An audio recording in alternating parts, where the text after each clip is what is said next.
John Howard has defended his decision to send Australian troops to war in Afghanistan after the September 11 attacks 20 years ago and said he feared Sydney may be targeted next. The former Prime Minister was in Washington, D.C. for a meeting with President George Bush when two planes hijacked by terrorists flew into New York's Twin Towers.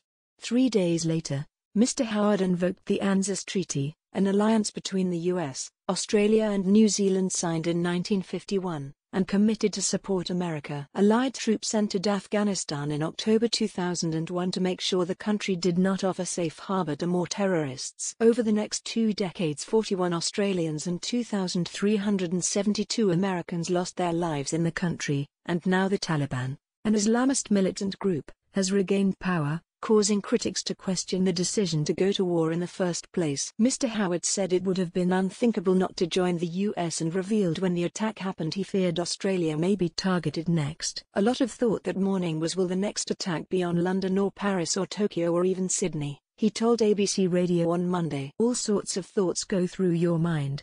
Mr. Howard, who led Australia from 1996 to 2007, stood by his decision to send the country to war. I never regretted the decision I made to invoke the ANZUS Treaty and commit Australian forces to Afghanistan, he said. And when you make a decision like that, you don't really have a full knowledge of how it is all going to work out. Life is never like that.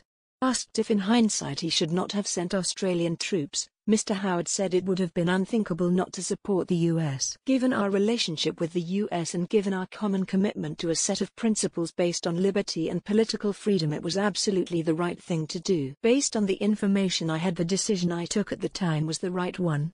It would have been, in the circumstances, unthinkable, given the nature of our relationship, the historic partnership between Australia and America, for us not to have joined the Americans in going into Afghanistan. Discussing the possibility that Australia could have pulled out of Afghanistan after a few months rather than staying for 20 years, he said, it just doesn't work that way. This was not occasion for Australia to be a 70 or 80% ally, it was an occasion to be a 100% ally. Australia joined the war in Afghanistan in November 2001 after the September 11 attacks on the World Trade Center in New York, the worst terror attack in history. The Taliban was accused of allowing terror group Al-Qaeda, which carried out the attack, to flourish.